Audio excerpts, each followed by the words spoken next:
کیا آپ جانتے ہیں زندگی میں وراثت تقسیم کرنا کیسا ہے؟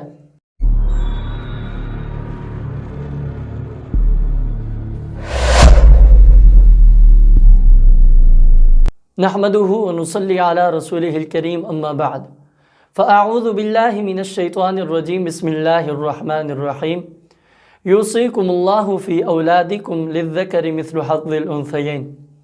میں آپ کا استقبال کرتا ہوں آج کے اس پروگرام میں جس کا نام ہے وراثت کے احکام و مسائل۔ آج کے اس پروگرام میں آپ حضرات کے سامنے جس موضوع پر بات کرنی ہے وہ آج کا میرا موضوع ہے زندگی میں وراثت تقسیم کرنا کیسا ہے۔ ہمارے معاشرے میں اکثر والدین اپنی زندگی میں وراثت کو تقسیم کر دیتے ہیں اس وجہ سے کہ مرنے کے بعد وہ سوچ رہے ہوتے ہیں کہ شاید ہماری وراثت صحیح طریقے سے تقسیم نہ کی جائے۔ زندگی میں جو مال کو تقسیم کرتے ہیں کیا اس مال کو وراثت کہہ سکتے ہیں؟ نہیں، اس مال کو ہبہ یا عطیہ کہتے ہیں، اس مال کو وراثت نہیں کہتے۔ مرنے کے بعد جو مال تقسیم کرتے ہیں ورثاء میں یا حق جو تقسیم کرتے ہیں ورثاء میں، اس مال کو وراثت کہتے ہیں، اور یہاں پہ لفظ وراثت استعمال کرنا ٹھیک ہے۔ اور زندگی میں جو مال تقسیم کیا جاتا ہے اس مال کو تقسیم کرنے کا طریقہ الگ ہے، اور مرنے کے بعد جو مال تقسیم کیا جاتا ہے اس مال کو تقسیم کرنے کا طریقہ الگ ہے۔ زندگی میں جو مال تقسیم کیا جاتا ہے اس کا طریقہ رحمت کائنات صلی اللہ علیہ وسلم نے صحیح بخاری میں اور صحیح مسلم میں کچھ اس طرح بیان کیا ہے۔ صحیح بخاری میں 2650 نمبر حدیث ہے اور صحیح مسلم میں 1623 نمبر حدیث ہے۔ سیدنا نعمان بن بشیر رضی اللہ تعالی عنہ بیان کرتے ہیں کہ میری والدہ کے کہنے پر میرے والد نے مجھے ایک غلام تحفے میں دیا۔ میری والدہ نے کہا کہ اس تحفے پر رسول اللہ صلی اللہ علیہ وسلم کو گواہ بنا لیں۔ میرے والد رسول اللہ صلی اللہ علیہ وسلم کی خدمت میں حاضر ہوئے اور عرض کرنے لگے کہ اللہ کے رسول صلی اللہ علیہ وآلہ وسلم، میں نے اپنے اس بیٹے کو تحفے میں ایک غلام دیا ہے۔ تو رحمت کائنات صلی اللہ علیہ وسلم نے ارشاد فرمایا، اے بشیر الک ولد سواہ، کیا اس بچے کے علاوہ، یہ جو بچہ آپ مجھے بتلا رہے ہیں، کیا اس بچے کے علاوہ آپ کی اور اولاد بھی ہے؟ تو سیدنا بشیر رضی اللہ تعالی عنہ بیان کرتے ہیں، جی اللہ کے رسول صلی اللہ علیہ وسلم میری اور اولاد بھی ہے۔ تو آپ صلی اللہ علیہ وسلم نے کہا کیا اپنے سارے بچوں کو اسی طرح تحفہ دیا ہے؟ تو سیدنا بشیر رضی اللہ تعالی عنہ بیان کرتے ہیں، نہیں، صرف اپنے اس بیٹے کو دے رہا ہوں۔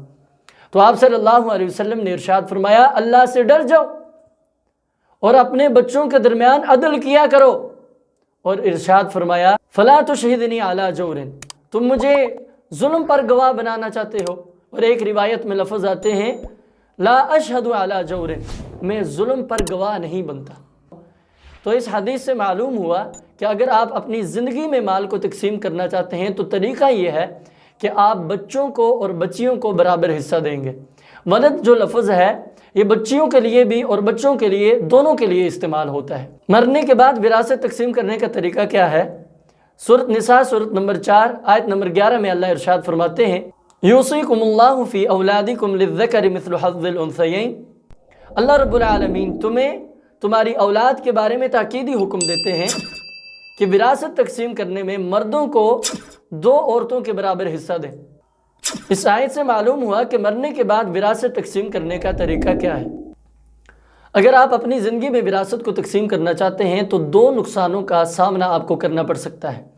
پہلا نقصان، اگر آپ کے 2 بیٹے ہیں، ایک بیٹے کی شادی ہو چکی ہے اور ایک بیٹے کی شادی نہیں ہوئی، جس بیٹے کی شادی ہوئی ہے آپ اس کو بھی وراثت میں حصہ دے دیتے ہیں، اور جس بچے کی شادی نہیں ہوئی آپ اس کو بھی وراثت میں جو اس کا حصہ بنتا ہے دے دیتے ہیں۔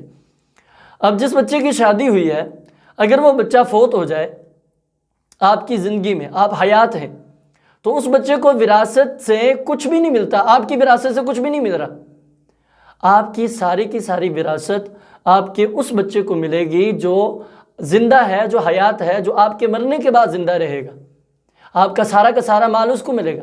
اگر آپ اپنی زندگی میں مال کو تقسیم کر دیتے ہیں تو آپ کی وراثت میں سے وہ بچے بھی حصہ لیں گے جن کو آپ کی وراثت میں سے حصہ شریعت نے نہیں دیا۔